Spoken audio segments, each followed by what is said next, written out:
Bonjour à tous, c'est Céltolia et voici mon nouveau top 10.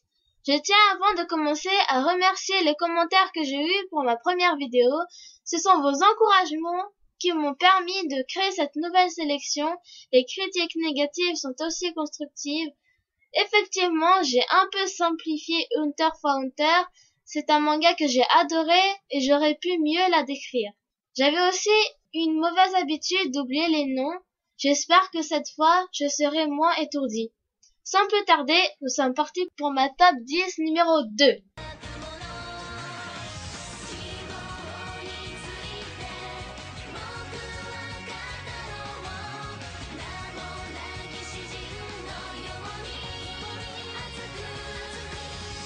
AKB 0048 en 10e place. Donc, c'est un manga récent du genre shoujo, manga adressé aux filles. Il est aussi important de noter que leurs voix sont doublées par de vraies chanteuses que l'on appelle idoles japonaises. Les idoles japonaises sont de jeunes artistes très médiatisés. Donc à l'image, vous pouvez voir notamment les 4 personnages principaux, Chéri, Honrin, Yuka, Nagisa. Et personnellement, j'aime bien Nagisa et Yuka. Par contre, je reconnais que certaines caractéristiques de l'anime sont incongrues, comme le fait que les filles vont se battre contre des ennemis en même temps qu'elles font leur concert sur scène. Malgré ces scènes d'affrontement assez rocambolesques, je retiendrai plus la qualité de l'anime qui est bien réalisée. En même temps, c'était en 2012. Il y a pas mal de scènes en 3D, j'ai aussi aimé ça. Et puis le doublage des idoles japonaises est très réussi. Il est vrai qu'il y a pas mal de moments musicaux dans l'anime. Je sais qu'il y a des gens qui n'aiment pas forcément cela. C'est pourtant l'atout majeur de l'anime. Je le rappelle, derrière chaque personnage se cachent de vraies chanteuses populaires et moi j'ai plutôt apprécié.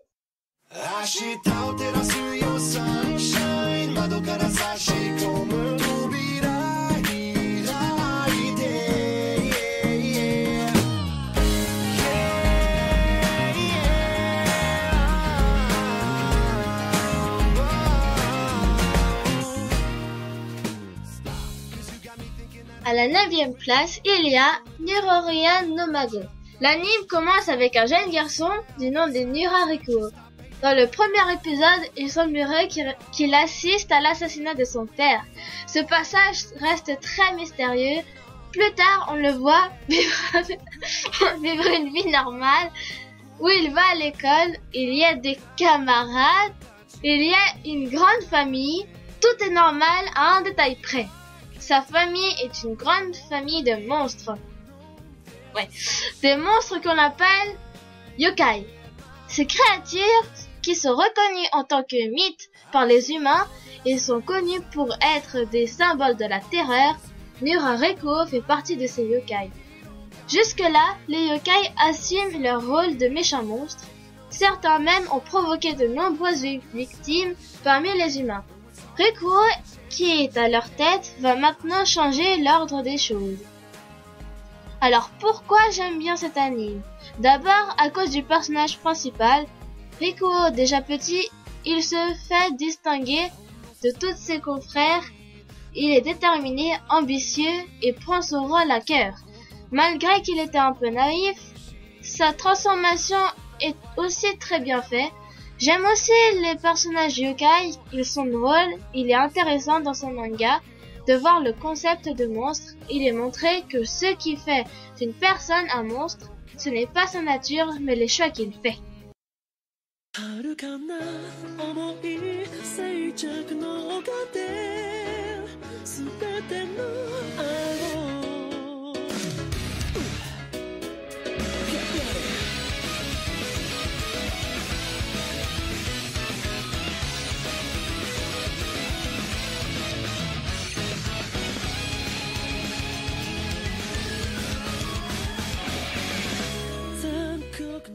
Qui est en 8e place. Utano Prince-sama lève 1000%. Nanami Haruka, de santé fragile, adore le chant et décide de s'inscrire à une école de musique. Vous l'aurez compris, c'est donc un manga de musique, tout comme AKB 0048. Cette fois, ce ne sont pas des idoles qui ont permis la popularité de cet anime. mais un jeu sur PSP qui a tellement bien marché qu'on a ensuite fait une adaptation audiovisuelle. Je reviens à ce manga Utano Prince-sama. Nanami, fraîchement inscrite à l'école de musique, va fonder un groupe, ils seront donc ses chanteurs, et Nanami sera leur auteur-compositeur. Leurs talents vont donc les permettre de gravir les échelons de la popularité au lycée. Je n'ai pas connu le jeu, mais cette adaptation en anime est selon moi réussie. On reconnaît assez facilement les bishonen dans cet anime. Vous savez, les bishonen, c'est la tendance qui redéfinit les garçons qui doivent être beaux, bien coiffés, avec de jolis cils, assez efféminés, dépourvus de gros muscles. Bon, on peut reprocher que les personnages sont assez standardisés, cependant, retenant leur caractère, sincère, jovial et de bonne humeur. Et je trouve que c'est en parfait accord avec le graphisme. Ce n'est pas terne, c'est coloré, dégradé. Et les musiques proposées sont aussi très gaies et entraînantes. C'est assez cohérent dans l'ensemble. Pour ces raisons, ce manga fait largement partie de ma top 10.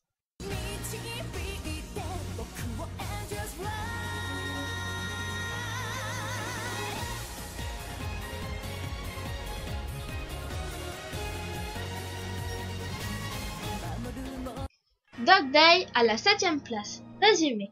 Un garçon, du nom de Shinku, vit une vie paisible dans un collège paisible où il a de bonnes aptitudes en sport et une attitude compétitive.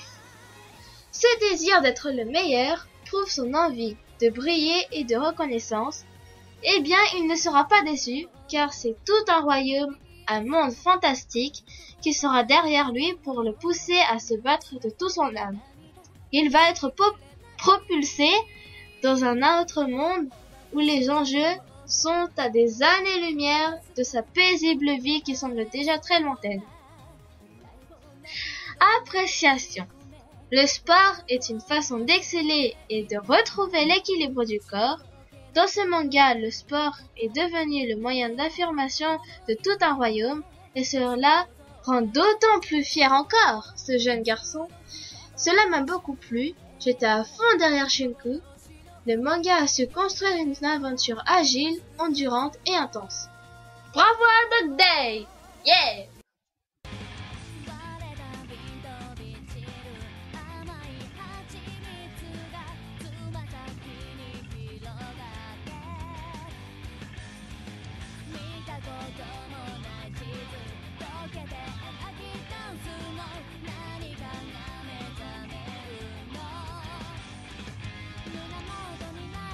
Top 6. La Storia d'Ella. Résumé.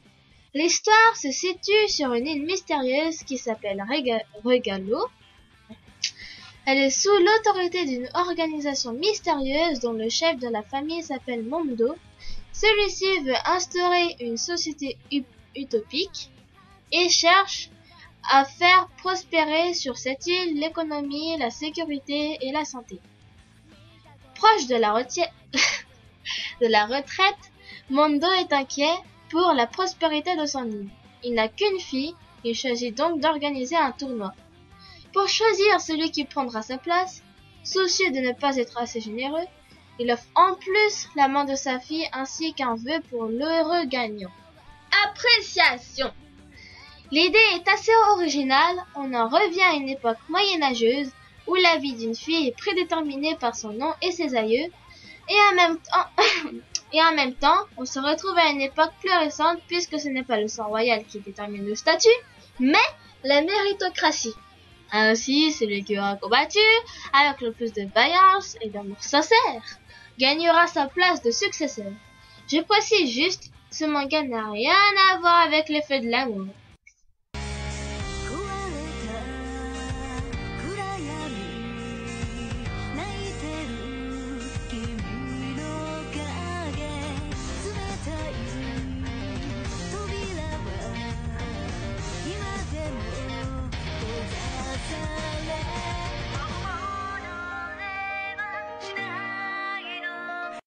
Yomeki Meri est en 5e place. Résumé. Une fille du nom de Meri, évanouie, se trouve dans le monde des humains alors qu'elle est originaire du monde des rêves. Donc l'histoire commence avec en toile de fond des histoires de mondes parallèles mystérieux. Ensuite, un garçon du nom de Yumeji Fujiwara. J'ai fait plus d'efforts pour retrouver les noms. Bref, Fujiwara fait toujours le même rêve, où il se retrouve dans un autre monde de chats, oui de chats, dont le nom scientifique est Felis sylvestris catus. Finalement, les deux personnages se rencontrent juste avant que Fujiwara se fait dévorer par ses rêves. On est donc dans un univers fantastique où Mary a ses propres capacités et Fujiwara est capable d'interpréter les rêves et des monstres sortent du monde des rêves et ne se contente pas de tourmenter vos nuits. Donc ici, le manga anime est palpitant, il y a beaucoup d'originalité et un travail appliqué pour ces 13 épisodes de l'anime. J'ai eu l'impression qu'il y en avait plus. Le travail sur les personnages sont aussi très intéressantes. Il est drôle de voir les réactions de surprise de Mary face à des objets du quotidien. On est toujours curieux de ce que pense une personne d'ailleurs sur notre propre culture et on est encore plus heureux de savoir que les autres personnes apprécient ce que nous avons. Ouais, je vous conseille cet anime, surtout pour son originalité.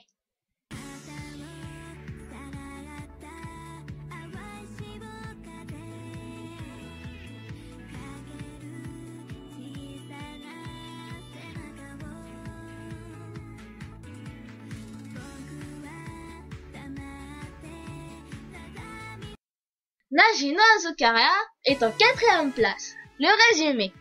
Dans ce manga, les humains vivaient dans l'eau et un certain groupe a quitté la mer pour conquérir les terres.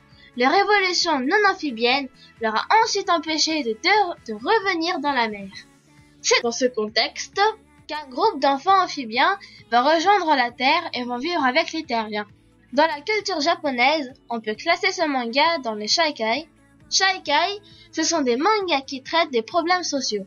Le premier sujet manifeste concerne les ségrégations entre peuples de la mer et de la terre, peut-être pour apporter, dans un double sens, une critique sur les causes de séparation que nous avons dans notre monde, guerre, racisme, ségrégation entre riches et pauvres.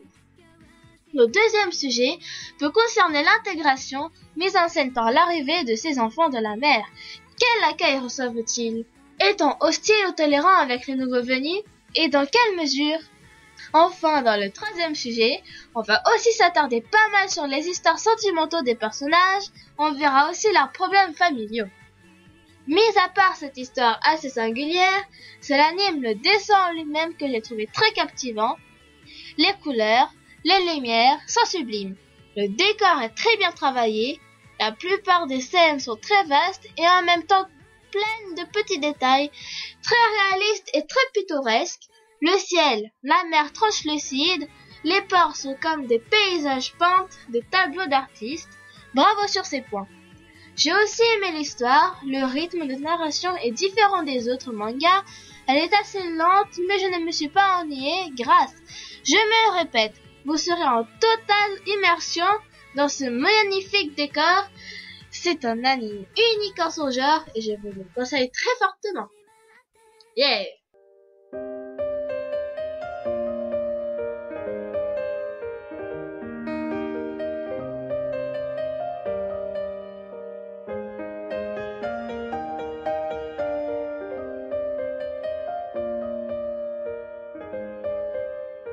Pandora Heart est en 3e place. C'est un anime de 25 épisodes, sorti en 2009 et créé par Junmo Shizuki. L'histoire commence avec Oz Vesialus. C'est un jeune héritier, il vient d'avoir 15 ans. Il mène une vie de riche, le nom de sa famille est renommé, il mène une vie paisible, tout lui sourit dans la vie sauf peut-être l'absence de son père. À sa cérémonie d'anniversaire, tout bascule. On a tenté de l'assassiner avec une méthode propre, l'envoyer dans l'abysse, à un endroit ténébreux où il y sera assassiné et personne ne retrouvera sa trace. L'abysse est une prison habitée par des monstres qu'on appelle chains. Les chains ressemblent à des figures animalières hostiles, maléfiques, gothiques. Par chance, c'était une chaîne plutôt compréhensive qu'il rencontrera. Il s'agit d'Alice, le Black Rabbit au jet de sang. Ensemble, ils vont réussir à sortir de cette prison. Chacun est poussé par ses motivations personnelles et ils vont tout tenter pour survivre. Appréciation. Cet anime mérite amplement sa 3e place. J'aime beaucoup le personnage d'Alice, ce style de dessin saillant de niveau du menton, des joues, mais aussi des yeux et de la bouche est en bonne association avec le caractère du personnage. Elle porte constamment un sourire arrogant, une attitude belliqueuse qu'elle ne cherche même pas à cacher. Normal, elle est consciente d'être l'une des créatures les plus puissantes de l'anime. Ce manga fait partie de ces neketsu résumés dans les épisodes réduits, bien ficelés au niveau de l'histoire et dont le personnage secondaire est aussi important que le héros. J'en dis pas plus, il y a encore beaucoup de personnages que vous aurez le plaisir de découvrir. There's no escape 'cause I'm now believing my fate, so there's no run away. I know the future is coming. It's a destiny.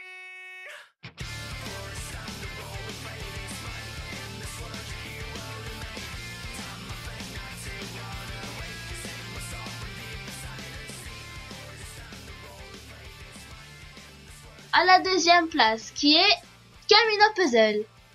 Kaito est passionné par les énigmes et les puzzles, sauf que ses parents sont morts dans un puzzle à cause d'une organisation mystérieuse.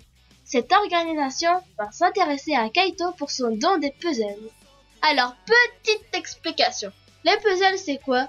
Ce sont principalement des sortes de labyrinthes à taille humaine, où on y insère des humains. Ce n'est pas sans rappeler la comparaison avec les expériences avec les cochons d'Inde ou les rats de laboratoire. L'intérêt ici est de montrer un jeu, une expérience qui sera le plus souvent dangereux, voire mortel, pour observer la réaction des personnages. Donc plus qu'une simple histoire sur les rats de laboratoire, ce manga va traiter sur de la psychologie humaine. Parmi les difficultés, il y a des dilemmes tragiques, ça veut dire des choix cornéliens, des attaques psychologiques. Heureusement, Kaito ne sera pas le seul à faire des puzzles. Quelques amis vont l'aider. Sakanoe, Anna et Kubik ainsi que Nonoa. J'ai beaucoup aimé le travail sur les énigmes. Systématiquement, elle se définit par une impasse et par du temps. Vous devez résoudre des problèmes difficiles et vous n'avez pas beaucoup de temps. S'ajoute à cela que vous risquez de perdre votre vie.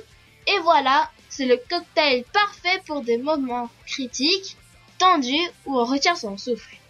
Évidemment, le plaisir se trouve dans la manière dont le héros déjoue le plan des malfaiteurs. Kaito ressemble au professeur Layton pour sa réflexion, à Nicky Larson pour son sang-froid et à Sonic pour sa vitesse. Pour le coup, j'ai trouvé l'anime captivant et le personnage principal Kaito, avec ses nerfs d'acier, devient héroïque.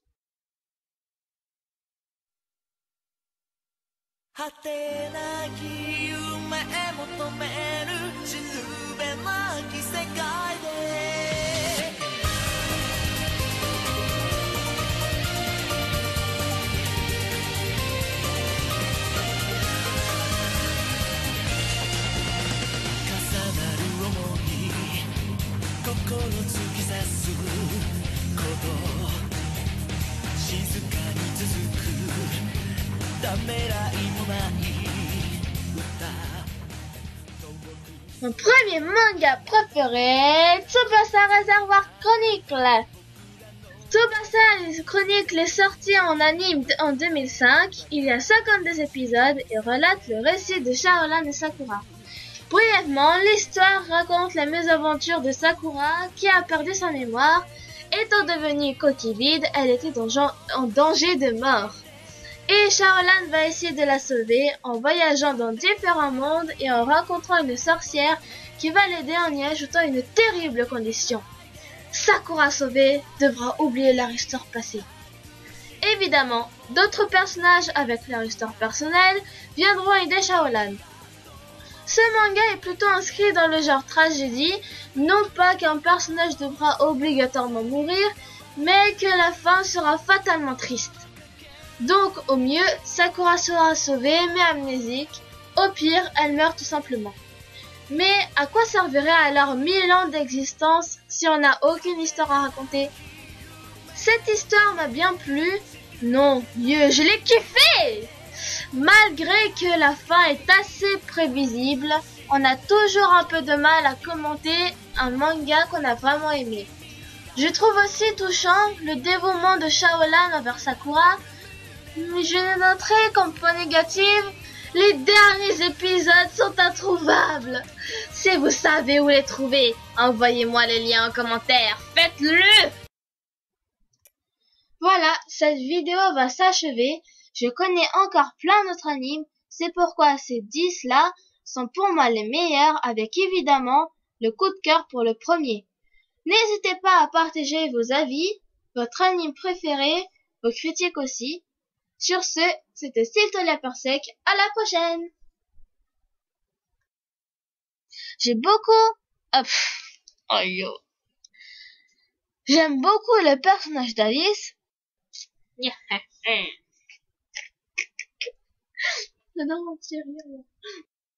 Plus tard, on le voit vivre avec une vie normale où il va à l'école. Il y a des caméras...